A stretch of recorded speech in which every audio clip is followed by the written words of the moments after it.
Welcome back to the channel, and the build-up continues ahead of the Rugby World Cup final. How many changes will the All Blacks and the Springboks make? That's what I'm talking about in this video. The official team announcements will be with us tomorrow, unless either side goes early today, which the Springboks sometimes do, but they haven't been recently through the knockout stages of this World Cup. So let me know what you make of it. That's mainly what I'm talking about. General build-up as well to that final, a few thoughts on key areas, things like that. So there's loads for us to get into, but I think when it comes to team selection, it's quite interesting looking at both of these sides. I suspect the All Blacks maybe will tinker, but not a huge amount of changes. For the Boks, I think we could see a little bit more movement there, but I'll get into all of it in the video. So comment down below, like the video, subscribe to the channel. Let's get into it.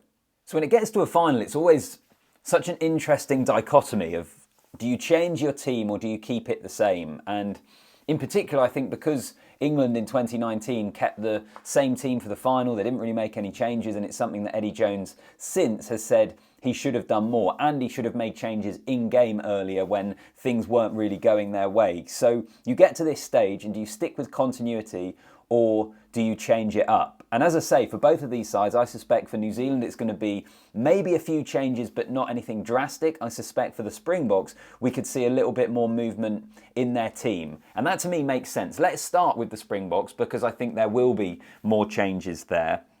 And in part, really, this is because of what we saw in the semi-final and the side of the draw they've been on. I spoke about it after that game against England, but I thought that in a way they got away with their selection because they looked a little bit leggy. I thought they looked tired. You look at the draw that they've had to come through in terms of being in a pool with Scotland and Ireland, Tonga as well, who are a very physical side, then having to play France, then a tough game against England. It has been a real slog for this Springbok team. They have done brilliantly to get themselves to this stage. Quite frankly, it's probably the toughest run to a final anyone's ever had, I think. I'd be pretty confident in saying that without having all the draws from the previous World Cups in front of me, but I'm not sure a side has ever had to come through this sort of challenge in terms of the teams they face. So therefore, I think the Springboks will make changes. The questions are going to be where and to who. So this is the team they went with for the semi-final against England, and straight away, let's get into the halfbacks because that's going to be an area of massive conversation. It's been an area which we've spoken about a lot actually throughout the World Cup, of Marnie Libbok, Andre Pollard coming back in, etc, etc. So Marnie Libbok hooked after 30 minutes. As I'm recording this, I think it's just stopped, but it has been bucketing down with rain, and we're expecting rain throughout the latter parts of the week here in Paris. It's probably going to be wet again. Is that going to affect the type of game plan that it's best for South Africa to implement? I think there is a good chance that we see Andre Pollard come back in and Faf de Klerk come back in, that they change those halfbacks because of the type of game we could see. What then becomes really interesting, and look, Marnie Libbok has been sensational for South Africa. He's been a massive part of the expansion of their attacking game, and that back line and some of his performances this year. I mean, he's been the fly half, and I think he's been really good for the most part. But I also think they changed things on the bench. They've gone 5-3 against England. Do South Africa go 6-2 for this final? I think there's a really strong chance that they do that. In which case, if they go 6-2, if you're starting Andre Pollard, is there space for Libbok on the bench? And I'm not sure if there is. I think maybe they have Reinach and they have Willie le Roux, or they do something like that, which means Libbok doesn't get into the squad for the World Cup final. And it's part of this South African team, right? A big part of this Springboks team has been egos at the door. Nienaber and Erasmus will select the side that they think is best placed to go out and win the game. So even though Libbok has been the man in 2023, when it comes to the biggest game of all, is he going to be in that 23? I'm not sure. You can let me know what you think, but I think there's a good chance that we see him drop out and Faf and Pollard come back in. There's always the possibility of a curveball as well. We haven't seen Lukhanyo Am yet. I don't think he plays. I think the fact that we haven't seen him means it's just, there's not a possibility there. But a Kanan Moody and Andre Esterhuizen, again, guys we haven't seen the last few weeks, could they potentially come back in if they're looking to switch it up, freshen things up in that back line? And then also, I think in the forwards was, it's fascinating, isn't it? When you look at that forward pack on paper, to me, that's the best pack that South Africa have.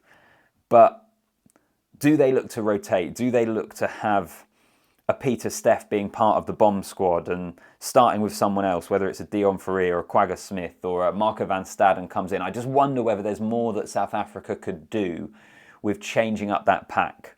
and whether they will be tempted to because of what we saw in the semi-final, and they had to make changes early, and it was a team that looked tired because of what they've come through. I think the South African team news tomorrow, presuming it is tomorrow, is going to be really, really interesting. But you can let me know what you think in the comments section, Springbok fans. I'm sure plenty of you have had a thinking about these exact things ahead of that final. Let's get on to the All Blacks, shall we? This is their team that they had for the semi-final. I feel like there's less discussion around the All Blacks. Now, is this simply because they had an easier semi-final? And going back to what I spoke about already in the video, do they have to be careful of rotating enough, not keeping it the same, not letting it get stale? They've had an extra day's rest as well, which could possibly have an impact. So what do? I think it's tweaks here, as I said earlier in the video. I think there's a good chance Retallick comes back in and Whitelock's on the bench. I think there's a chance Dane Coles comes back into the bench instead of, who was it who they had on the... Yeah, Samisoni Takiaho, sorry. There's a good chance I think Dane Coles comes in for him. As I say, Retallick into the second row. I think Mark Talea keeps his spot as well, having come back into the semi-final, which is kind of mad because I look at this team and I think maybe someone like a Leicester Fainga'anuku doesn't get into it, and he's had a great World Cup, but I think for the aerial kicking game that was so key for the All Blacks in that victory over South Africa, particularly in the Rugby Championship, and we saw the change that England got out of that kicking to compete box kick type of game in the semi-final. I think Will Jordan and Talea might be the guys they want to implement that. So maybe Leicester Fainga'anuku doesn't get into this team. I think they probably stick with those guys in their back three. It's going to be absolutely fascinating. And then at this point, I think there's no Roygaard, even though I think he's looked great, but they seem to be opting for Christie as the replacement 9. So yeah, it's going to be huge. I suppose the other area actually, a really important area for the All Blacks perspective, is what they do in the front row and those front row replacements. Do you keep it with the younger guys? Do you keep it with Tamaiti Williams and Fletcher Noor? I think you do, rather than going for the more experienced options off the bench there. But given the replacements the Springboks have and how much of a crucial area of the game that was in that semi-final, I mean, it was basically ended up being the reason England lost it, in all honesty, was they just lost control of that game because of the scrum and the dominance that South Africa got. I think you back the younger guys, don't you? I think they are the best scrummagers that New Zealand have, and you have to go with them, but they are the younger players. Do you go with experience? That, for me, is going to be really interesting. And speaking of the bench, do New Zealand go 6-2 as well? Do they opt for a 6-2 bench split because of what might be coming from the Springboks' point of view? So there's all these questions. I'm looking forward to finding out the answers tomorrow. You can let me know what you think in the comments section.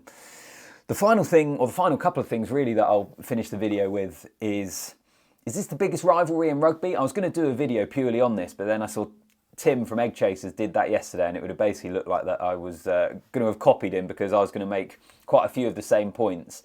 But it is, isn't it? In terms of traditionally over the years, these two have been the best sides in the world. The fierceness of the competition, the way in which they meet each other every year in the Rugby Championship, and also the fact that rugby is the biggest sport in South Africa and in New Zealand, I think feeds into the fact that it is the biggest rivalry. No other countries in the world can boast that. I mean, Wales and England rugby, it's a huge rivalry, but football's by far the biggest sport in England. I think it's probably the biggest sport in Wales now as well.